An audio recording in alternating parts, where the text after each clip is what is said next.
Welcome, y'all. I'm seeing 22 wonderful icons in the chat. We'll give folks one more minute. In the meantime, if you feel so compelled on this wonderful Saturday of rage, remembrance, grief, love, welcome. Take a moment to share, if you'd like, your name, your pronouns, any affiliations that you'd like to name, the Indigenous stewards of the land that you are on, and whatever really comes to mind. Perhaps why you're here. Y'all could be anywhere. I know a friend is actually tuning in from a protest right now. It's also Pride weekend in quite a few cities. Pride is a riot. This is very important, and we're just doing what we can in all the ways. So before we get started with this discussion, I have some housekeeping that I will read off. And thank you to Hannah. Thank you to the crew who got us to this place. And welcome. If you are here, you are turning into From Guaranteed Income, Pilot to Policy, Artists as Activists Changing the Narrative. Hello, my name is Isa Villarosa. My pronouns are she and her. And I am coming to you from the unceded land of the Ramaytush Ohlone in the Bay Area, where I work at the Yerba Buena Center for the Arts, or YBCA, and I am YBCA's Senior Director of External Affairs.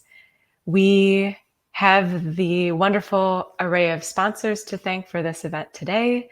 This includes the Gerald Huff Fund for Humanity, Humanity Forward Foundation, Aid Kit and Steady.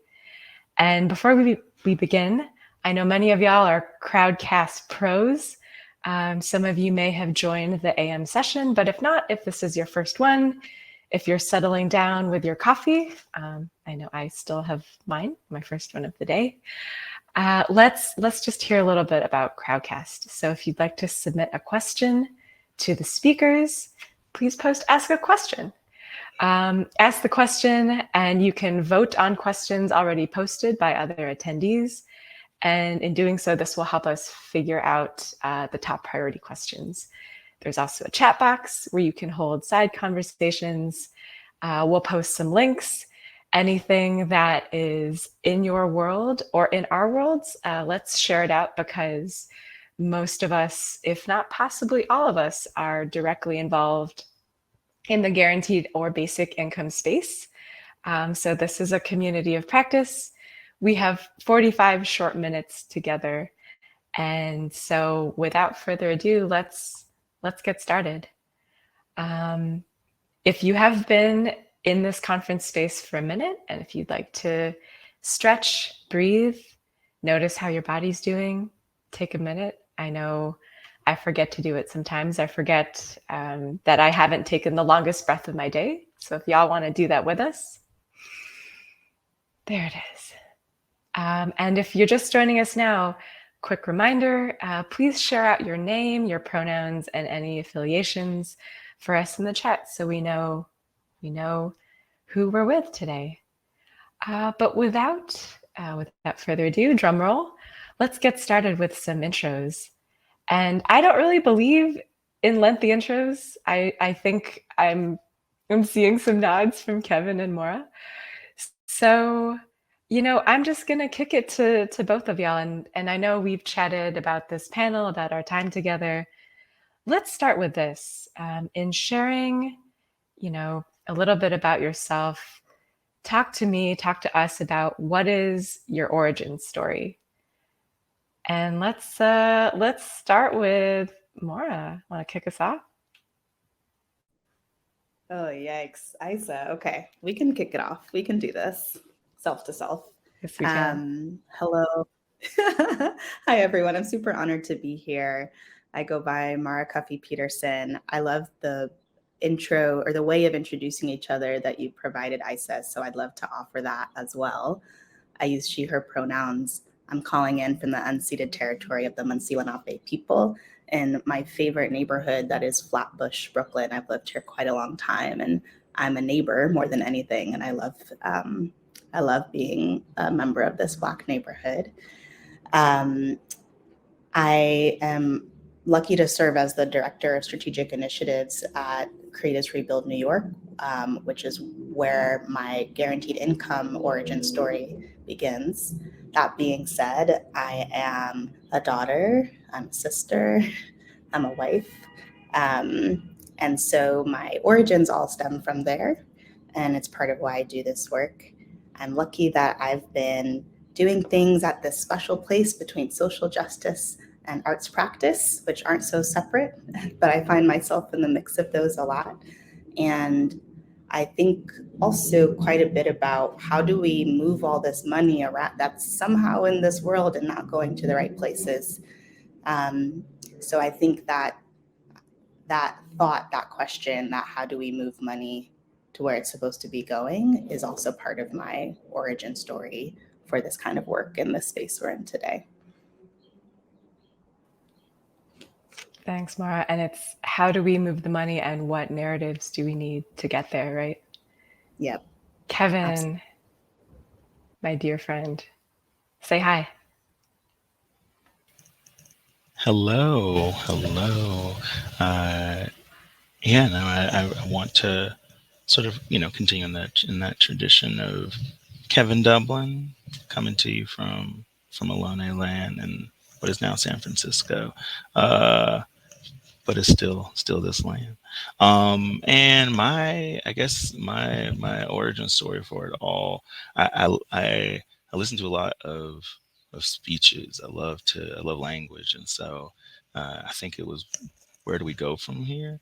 And listening and reading and finding clips and Martin Luther King Jr. of course talking about it there, and then sort of looking at this history and like, oh wow, that would be great, guaranteed income, because I am someone who comes from Smithfield, North Carolina, which is it's known for a couple of things, being the birthplace of Ava Gardner, being the care if you're on I-95 on the East Coast and you drive through and you stop through, it's for the Carolina Pottery Outlets. And then until 1987, there were literally signs of the year I was born in every county entrance that were like, help fight communism and integration. The KKK welcomes you to Smithfield.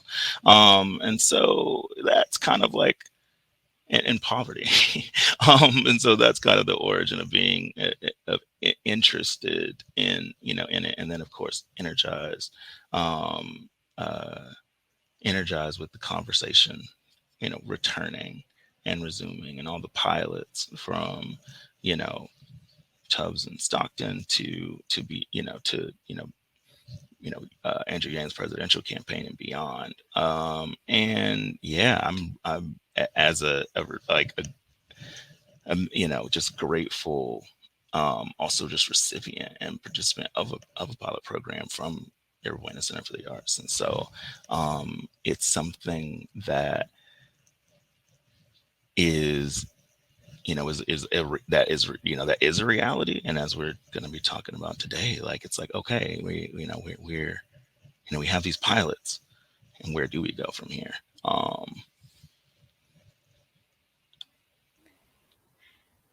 Yeah, where do we go from here? And let's just ground us in who we are as advocates in this guaranteed income space. In addition to the Yerba Buena Center for the Arts, Creatives Rebuild New York, we also have colleagues in Minnesota, Springboard for the Arts, and most recently in Ireland, where there is a countrywide effort for basic income for artists. So folks are paying attention, right? We are a few of, at this point, nearly 100 guaranteed and basic income pilots in the US alone. And to the second half of the question, the origin story for why guaranteed income, let's weave in some narrative. And I know at Yerba Buena Center for the Arts, a little bit of my origin story, our origin story, is this thinking through a point in time. For folks unfamiliar with YBCA, YBCA was created out of the urban renewal movement, i.e., mass displacement of folks of color, of elders, of the true stewards of the San Francisco community in the 70s and the 80s and the 90s. And so that is to say, part of guaranteed income work is really aligning with what is the true narrative or the hidden narrative in the face of what we know to be mounting economic inequity. As far as the YBCA pilot, as Kevin mentioned, this is a two-part coalition pilot and also a pilot that's really rooted in San Francisco artists. We have a total of 190 artists in the pilot. They are each month getting unconditional cash. That is $1,000, 18 months, beginning last May. And we are at a later point in time. Maura, if you want to share a little bit about the origin story of guaranteed income work for Creatives Rebuild. It's a massive effort, y'all. I'll drop the link in the chat, but I'll let you talk a little bit more about the program. And if you want to focus on those narrative pieces, because when you and I met, I know that you and Jamie and the crew, you were all thinking through how do we confront not just these toxic narratives that exist in the world of economic justice, period, where we have anti-Blackness, where we have problems even getting decision makers to understand why we can't have a deservingness narrative, right? So there's that. And then there's also this piece of why artists that folks still are perhaps having trouble understanding. Yeah, isn't that the truth, y'all, right? It's like confusing to me still. Confusing maybe isn't the word, but it troubles me deeply that we are still in the fight towards folks understanding that all folks are deserving of a basic income floor. I know people here in this conference on the call all share that belief, but unfortunately it's not the case. So a little bit about Creatives Rebuild New York. The short version is we are a 3-year philanthropic venture funded by the Mellon, Ford, and Stavros Niarchos foundations. There's money out there, right, is one of the things I shared earlier. And there are some folks who have access to those funds who are paying attention, and we're paying attention to artists in particular. We, at Creatives Rebuild New York, we have 2 programs operating simultaneously. One is an artist employment program that will serve 300 artists and the organizations, right, who are part of that ecosystem as well, in employment, right, and a full salary, benefits, the whole deal. Then we also have this guaranteed income program for artists where 2,400 artists all across New York State, that's 62 counties, right? That's rural artists in rural contexts, that's artists in New York City, that's artists in Buffalo, that's artists who are neighbors, parents, caregivers, formerly incarcerated, all kinds of artists across the state, right? These 2,400 will be receiving $1,000 a month for 18 months as well. A lot of the things we realized in the early days in understanding what Creatives Rebuild New York could do was if we are a program that has a timestamp, right? What are the narratives that we are accountable to addressing, right? So that the work is meaningful in both that artists need money now, right? And that this work ought to continue it should be catalytic, right? If we're able to operate at this scale, like what can it mean for the future? We know that artists, COVID devastated and continues to, right? Particularly Black and brown folks in our country, all over the world. And I think a lot of folks in the arts funding space saw what was already lurking under the surface for how artists have almost never been able to secure long-term and consistent income, right? Artists are workers like other workers who are struggling to make ends meet. And I think that's part of the narrative, right, that we're trying to showcase, right, that artists are also receiving benefits, right, are also getting their jobs canceled, are not able to, like I said, make ends meet.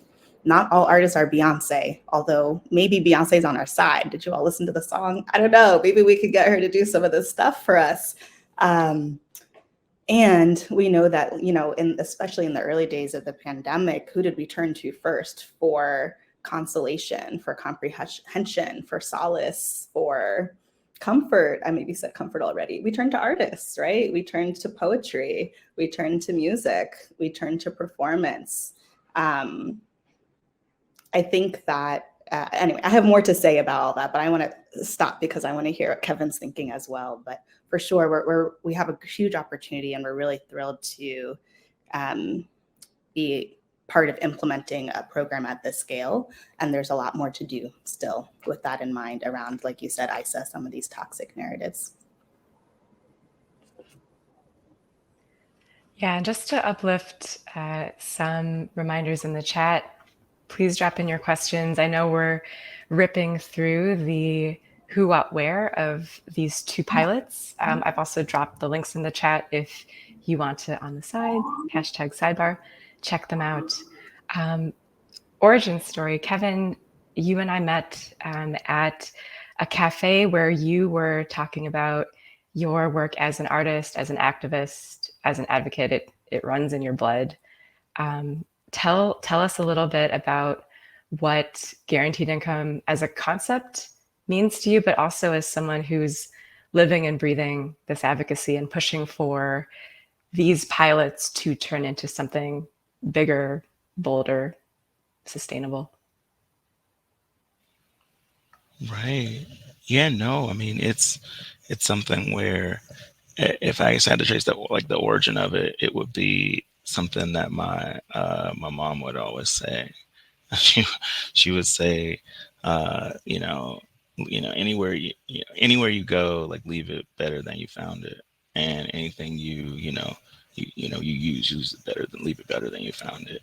And so I feel that way about just the world, and what we've all inherited. And from like the spaces that we're on to the systems that we're in, and it's something I noticed a lot in education. Just because one of the last things, or I guess it's not last things, but so my mom, for context, my mom passed when I was 9, and she like really fought for me to get into these like classes in elementary school that were like, oh, there's like an academically gifted program, and where there was all these issues with things, kind of happening, socially. And they're like, oh, it's like, learning, disabilities and this and that. And she, through like her advocacy and her pushing, like really connected with, one of my teachers who also pushed past then. And so, and I noticed and I look at the difference between, kind of, peers, and seeing the impact and positive, sort of the positive impact of one, education, but a lot of the kids who I was around, and having like, sort of, more economic opportunity. And so, I've always been like, oh, anything that comes my way, I gotta like pass along. And so from, as a teen, like working with, elementary school students, to like an adult, and, still working with like, working a lot with youth, but more so around like, teens, to, for a while being inside of, college composition classrooms and teaching those. But feeling more like it's really about, community. And so one of the things that being a part of the program and the pilot has really done for me, aside from all the like, sort of the amazing like personal things, it's given space to be able to like, sort of have more space passings, along from the, I've run this like living room reading series in Salon, and like the idea behind it is finding community partners that are, kind of smaller and like doing things in the community, and then organizing writers around a theme, and having them come in and, read, and recording all of it, and like putting these, videos out, and just making a space for it, and being able to pay the writers through a whole other grant initiative from YBCA. But like I don't like I it's sort of like I'm just doing it. It's not like, oh, I'm like, being paid for it at all or anything. And I'm able to do that because of like the guaranteed income program. And I want to grow it, and I want to turn it into more. And so having that space provided that, that opportunity, and it's able to, help other writers who are in the community, and put them alongside like national award winning, poets, alongside those who are, really, some who are like reading their first like pieces in, public for the first time, and others who've like little, like sort of like first books and chapbooks and stuff like that. Yeah. Kevin, can I comment on something you shared that feels really like just a strike that really resonates with me, and is something I hear a lot in general, and I feel like in Creators Rebuild New York's work, we're at a different stage of the process than you are at YBCA, and something you shared about being an artist and just that like general approach as a human in the world to support other folks, period, paid or not, is something that I feel privileged that I've experienced that time and time again with lots of artists. And I think that's a narrative piece that a lot of folks don't know, actually, right? That our artists are doing that activist work. Maybe they're not all calling it that, but it's happening time and time again. That mutual aid, that community building, that giving back to move forward happens again and again and again. And like work should be compensated, right? Like so it just ding, I don't know, ding. It just strikes me as really like that our program and YBCA and Springboard, other programs, demonstration pilots that are supporting artists. It's important because in some ways it's a little bit of reparations, right? Like the arts funding ecosystem hasn't done a good job of supporting artists' labor well. And then two, there's this exciting opportunity to say like, okay, like all these artists are now going to be experiencing what guaranteed income, what basic income, like what's that going to look like in a couple of years? You know what I mean? For artists to be advocating and part of that movement building. But that's the I feel like the three of us on this call is like, yeah, like that's how artists do their work, right? Is in community. But I think some of our work is to show like, let everyone know that that's the case. I don't think everyone knows that. Maybe I'm wrong. Maybe everyone knows it. Oh, you're not wrong. We wouldn't have this panel. Yeah, I mean, often the simplest ways, and thanks, Kevin. I feel like this broke open. I'm like, the simplest ways are the best, and they are often the ways that are forgotten. I know at YBCA sometimes we can get lost in the jargon, and as someone who comes from a policy background, oh hell yeah, we can get lost in the jargon, when the reality is pay artists. Kevin, when you shared, and I know this because I know you are doing 20 billion things brilliantly, and you are leading with your heart, and you are pushing policy on the ground. And you said it so quickly in the chat. You're like, and sometimes I don't get paid.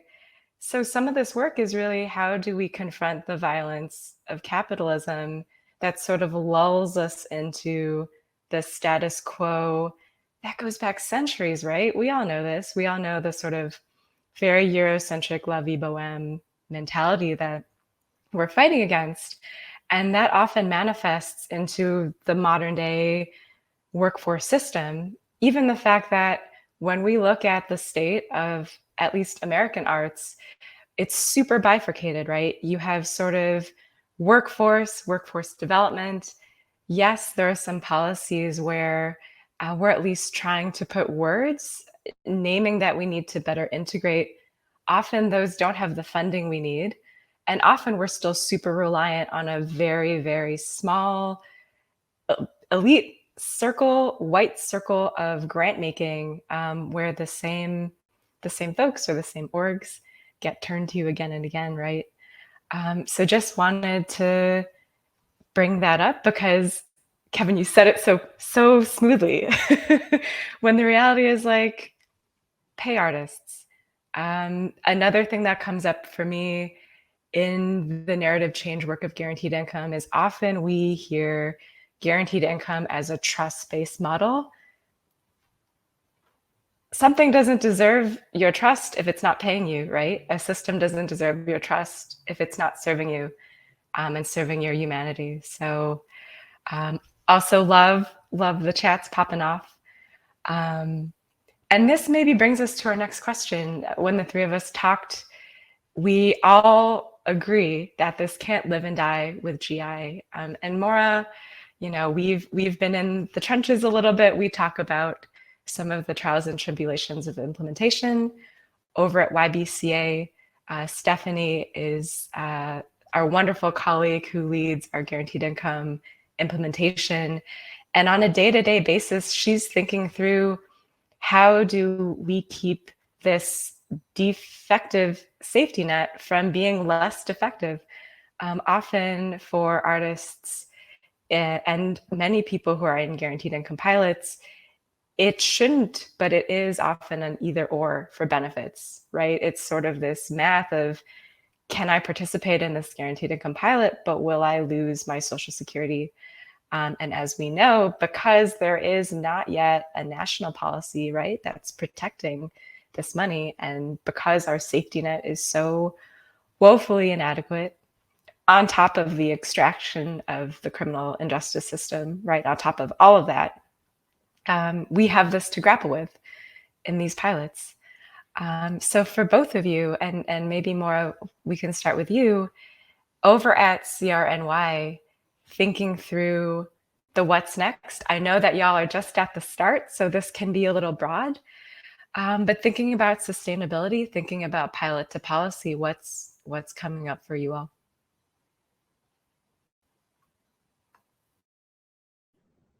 Sorry, I lost the mute unmute button. It's really fun. My window is here, and it's facing the street, and it's very fun outside. So apologies for the extra noise, for the background noise. I have a lot of thoughts about this, Isa and Kevin, because there's a few different channels. It's like, what's next for CRNY? What's next for the basic income movement? What's next for arts funding in relationship to the basic income movement or not? A lot of questions. I think right now what's heavy on my mind is some information from some baseline surveying that we did, not required. We had tens of thousands of folks apply to the Creatives Rebuild New York program, which tells us a few things. There's tremendous need, right, that one program alone can't resolve, but collectively we can address. So it's not that policy isn't a question mark, it's a requirement, right? We have to move after CRNY, we have to make sure what we're doing contributes to larger policy change in New York State and beyond. It also, from that baseline surveying that we did, we learned that the vast majority of artists who applied to our program didn't know anything about the basic income movement, about guaranteed income, et cetera, which is telling as well. I think some of my hope is that one contribution that Creatives Rebuild can offer, right, towards the future, towards all of these things you're describing, Isa, is that by artists experiencing, right, this guaranteed income, a couple thousand artists, right, that they will be in a position, maybe even radicalized, right, by virtue of, Kevin, you are already, sounds like you are already positioned in some ways, even you talking about language and seeing signs on the highway, right? You've been attuned, you've been seeing the signs, right? I think that's true for a lot of artists and not true for all artists. So all to say, I'm hoping that the artists in our program will be excited, thrilled to join, right? To join the march. I think also that there's a lot to say, right, as we're in the throes of implementation, that artists are, I think, one of their an incredible important skill set is that they're not shy about offering criticism, right? Not shy about feedback. I'm curious. I think that's important because if we're going to keep doing programs like this, they need to be better. They need to serve people better, right? They need to be designed a bit differently. So part of what I hope what's next, or what CRNY might offer for what's next, is like really, really precious, important, like this didn't work well and here's why, or all of this, the way that philanthropy moves needs to change, right? Because we all know philanthropy, the nonprofit industrial complex, we all know the things, right? And if we're, however, we also know that there's money in these places. So again, I'm being a little loose how I'm trying to weave the threads because I have a lot of thoughts. I apologize. But I think, yeah, overall, that information that so many, like I said, tens of thousands of artists applied to this, and the vast majority didn't know anything about basic income, right? As an economic intervention. Let's change that.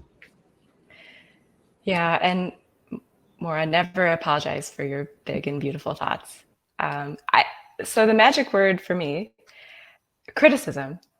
Often in large institutions, and this is by no means limited to art and culture, there is an amount of fragility that we, as folks of color, often need to cut through. And in doing this for a minute now, I'm finding that often institutions are not prepared for healthy criticism. Dropping in the chat a little segue, and in thinking about this question of what comes next, at YBCA, we're in an interesting point in time. So as I mentioned, we have launched one pilot that started in May of last year. And actually this week, we are publicly telling the story of a coalition-based pilot that is separate from that first pilot. And naming that because this second pilot was birthed out of healthy criticism and hard collaboration, because make no mistake, collaboration at its truest form should not be easy. If it's easy, there's some dominant shit that's happening, and we're not being honest with ourselves, right? Or we're not interrogating some of those narratives hard enough. Yeah, seeing that in the chat. OMG is right. So yeah, take a look at this statement. This equity and solidarity statement is an aspiration to do more. I know statements are statements. This was born of weekly coalition meetings from this coalition-based guaranteed income pilot. So this is a cohort of 6 local Bay Area arts organizations working in tandem with YBCA, thinking through, and for our implementer friends and advocates out there, you know this is some hard stuff. This is like tackling hold harmless funds each week. This is like thinking through the benefits system when it's often so broken and so localized that we have no choice but to lean on each other. So these are, as Maura mentioned, artists who are relatively new to guaranteed income. Now they're damn implementers. And so to speak to the question of what's next, honestly, for YBCA, we need to get out of the way more. Something that we think through a lot with the implementation team is seed to seed. So how can we CEDE power in order to grow it, in order for, say, these coalition partners to, if they want, eventually look at not just guaranteed income, but maybe it's reparations, maybe it's baby bonds, right? This is sort of busting down the door, because we know that philanthropy can often revolve around privilege and power. And as an institution with a fair amount of that, you know, it's our duty, right? This is naming the duty. So this is just a statement, but also a way to trend toward more of that truth telling, more of that honesty moving forward. And Kevin, as far as the what's next question, I know you have hella projects, right? So um, please talk about, you shared what you're doing now. What does the future look like? You roll hard for the Bay Area. Do you want to stay? Um, and you're a dad, right? So share a little bit about what's going on for you in the future. Yeah, I definitely. Sorry, I was like, I'm still like, yes. I want to say yes to everything you just said, and yes to everything Mara just said, and yeah, it's definitely one of those things where that yeah, that idea of like, oh, seeding to seed, um, uh, power. I feel like I'm always working on creative projects. I'll never not do that. From poems and video poems, and working on plays again, and yeah, stuff like that. But yeah, there's a collaborative project right now. So I'm like also the director of Litquake's elder writing project, and so that's going out and getting teaching creative writing to elders in communities in Oakland, San Francisco, and there's right now having 4 different spaces, and then this additional the Dr. George Davis Senior Center in Bayview, which is historically Black neighborhood. It's been Black Brown since its like inception, and just oh, man, like it's one great here in the story. So there's a lot around this idea for me of like the Great Migration, the promise of the Great Migration. Leaving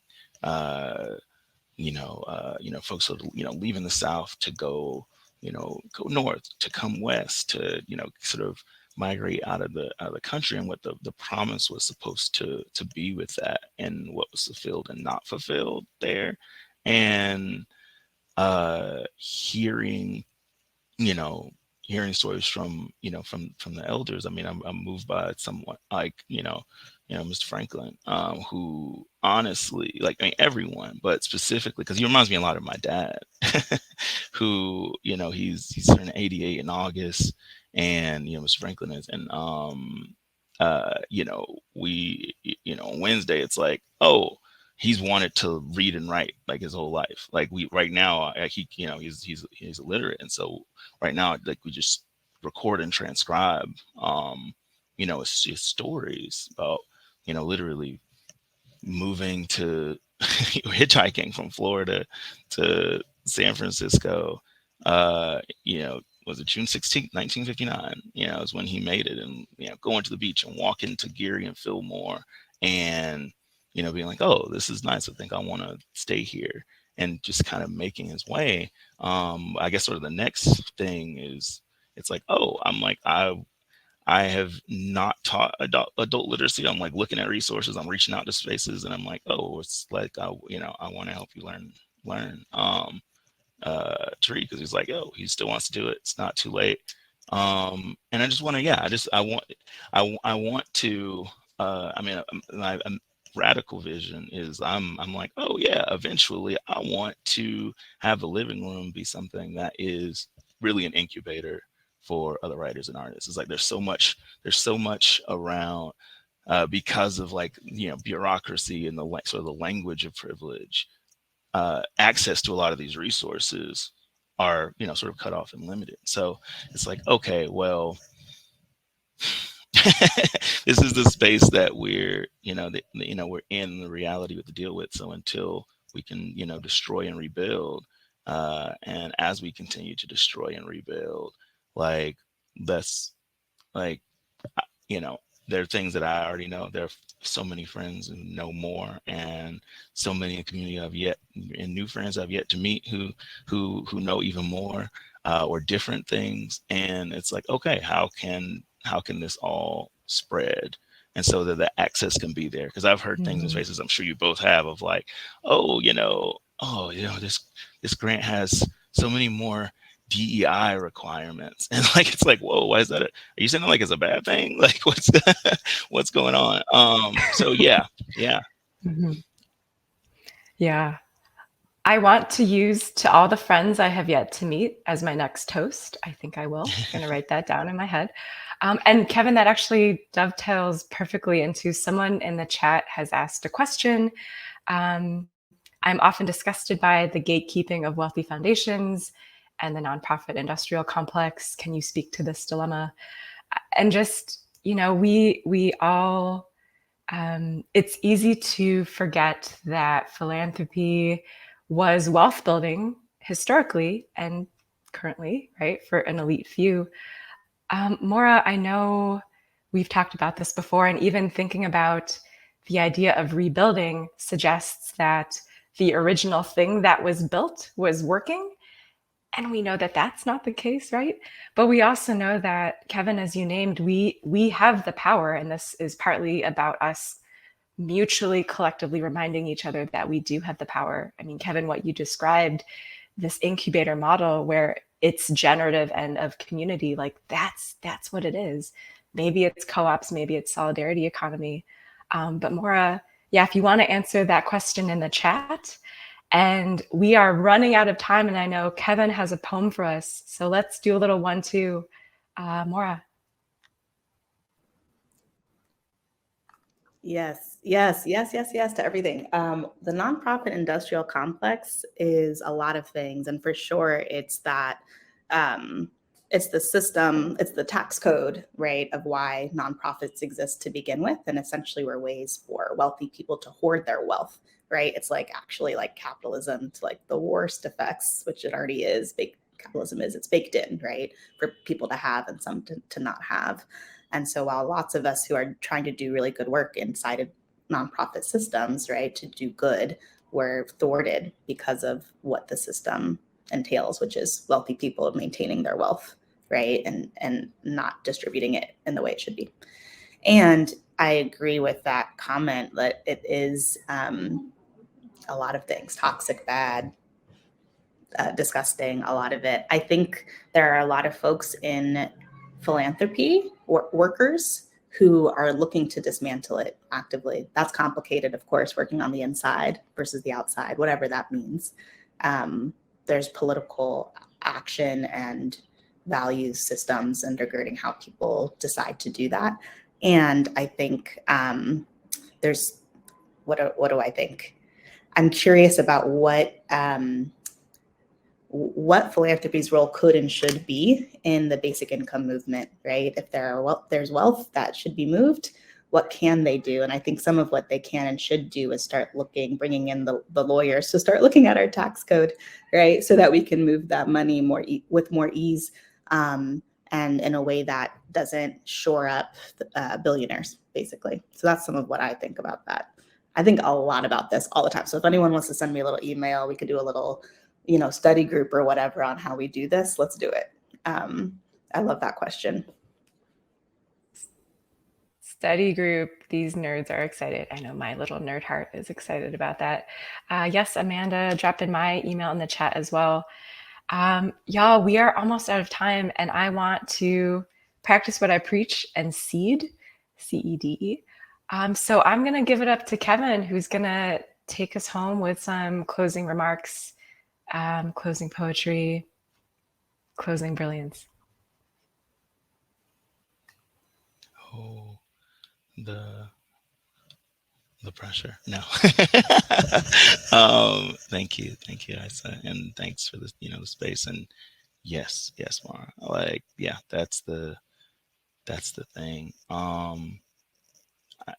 This is a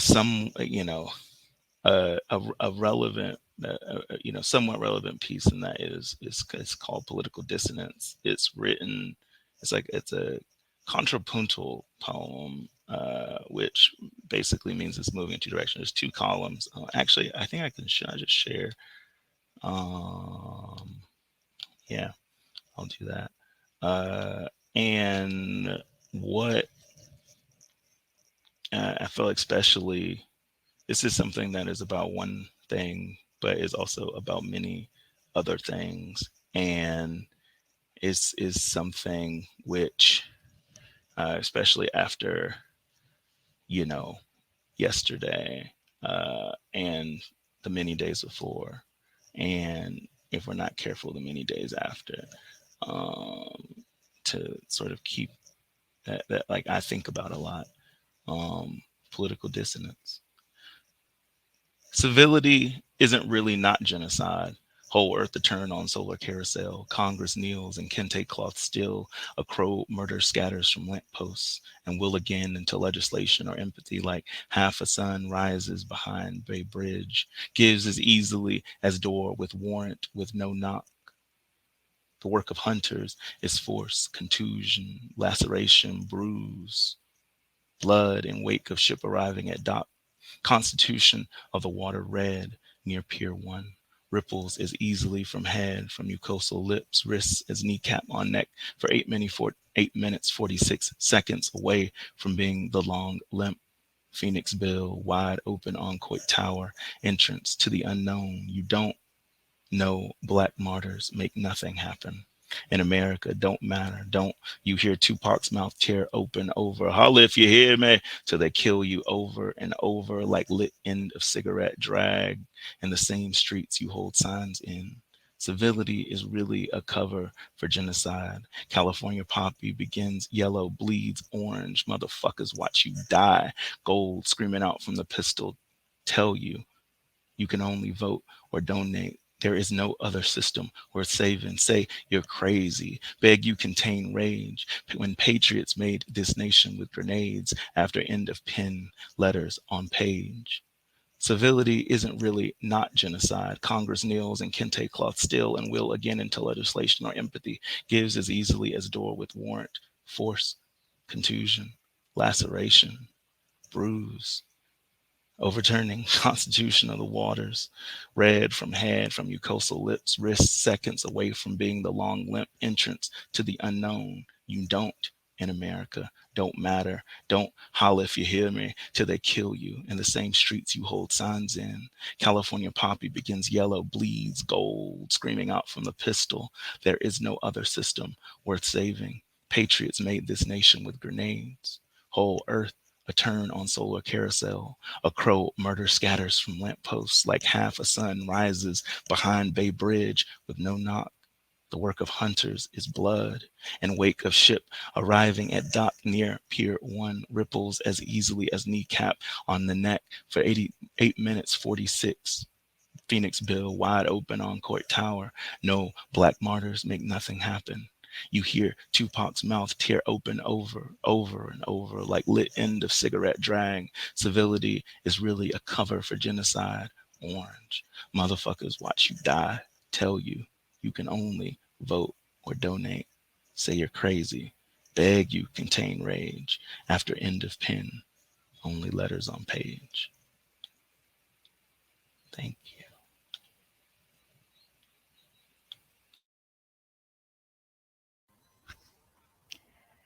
They say be friends with folks who are equal parts fire and sunshine. And Kevin, you are always that for me and probably for others here. With that, y'all, it's a wrap. I have to say some moderator stuff. Probably not going to do a good job. Check out Kumo Space, where we are continuing our conversation. There's some great afternoon plenaries. Check the website. This panel will be recorded and shared out using the same link that you used to join. Our emails are in the chat. Kevin Dublin is freaking amazing. It's a sunny day over here. Let's live and rage and move forward together. Thank you all.